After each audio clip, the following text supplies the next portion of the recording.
You know, every time I've tried to record this video, it's either been too bright or too windy or too something, so I'm going to try to do this relatively fast. So last week I talked a little bit about there is an epilogue to the story of the bunker bounce thing, and for those of you who missed that story, basically the fun that you can have by playing in Newton's third law of motion. That is, you know, you have the...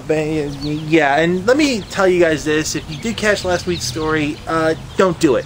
Don't be going to an airball field and throwing your shoulder down and trying to bounce somebody out of a bunker, because it's illegal, it's not safe, and it's just bad form. Now, don't get me wrong, it's a hell of a lot of fun, but don't do it. That being said, to this day, whenever I'm playing a front bunker, instead of playing it like your typical front guy, which is like the praying mantis position with your legs being close together on your knees and you're just trying to barely poke out the side, you've seen these guys do this, right?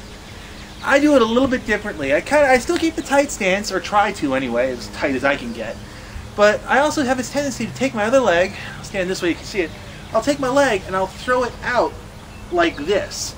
And what that does is it moves my center of gravity, make it a little bit wider of a stance so that it's hard for somebody to slam into a bunker and bounce me out of it. So why is this important? Let me tell you about 2002. You see, in 2002 I was playing with P-Peg over here, and we went to the Zap Amateur. We played the 7-man open. We had a great time playing pump in the open division. Why do we do it? Because it's fun, that's why. So 3, 2, 1, go, we get into our opening positions, and I'm kind of getting bored because I'm in like the back row and I'm not seeing anybody. And if you can't see anybody, you need to move to a position where you can see somebody. I should mention this too, half the team were the guys on the road trip, so I knew these guys, and there's just a trust level that's always there. So I yelled to my guy on my left, who's Screamer, can I make it to the 50? He just says, go. And I don't ask questions, I just go. So I make it into the center bunker, and I'm in there, shoot the back corner, shoot the back corner, shoot the back corner, and then realize I've got 4 guns on me, and I go, there's the guy in the center! And so I duck. But like I said, when I get this in this position, I'm pushing into the bunker a little bit, but I'm also putting my leg way out here for stability. Well, I'm in the bunker for a couple of seconds, and then all of a sudden I feel like a solid hit. You know, this is not just a paintball strike. This is something a lot more significant than that. And then a few moments later I hear uproarious laughter coming from out of bounds. So I figure, I've got company. And sure enough, I see the 16-inch barrel come around the side of the bunker and start shooting my corner guy. So I do pretty much what anybody else would do in that situation. I kind of get in under his bunker and I shoot him. Oh, he was not happy about that. I mean, he was screaming bloody murder. I can't repeat 80% of the words that he said. I can't repeat it and keep this as a family channel. Yeah, so what exactly happened? Yeah, well, I guess from what I've been told by people who watched the game and could hear what was going on the other side a lot better than what we could. Yeah, they saw me get into the 50, I was shooting at their back guys, and then they gave a signal to their front guy.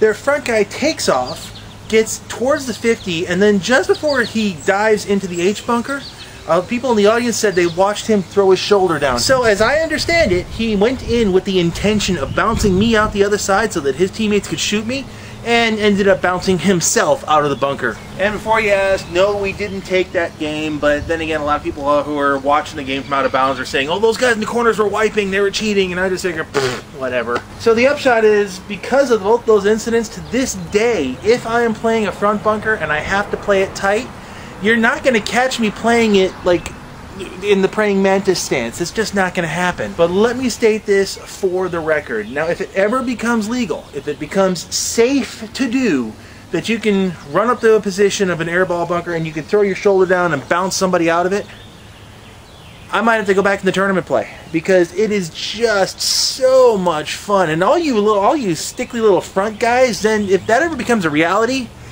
you guys better have some decent padding on, because we are going to send you back to your start box. I'm telling you now. That's a promise.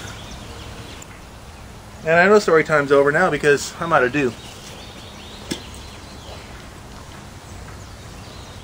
No, I don't pollute.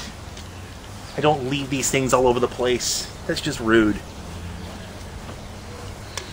Remember, kids, always recycle.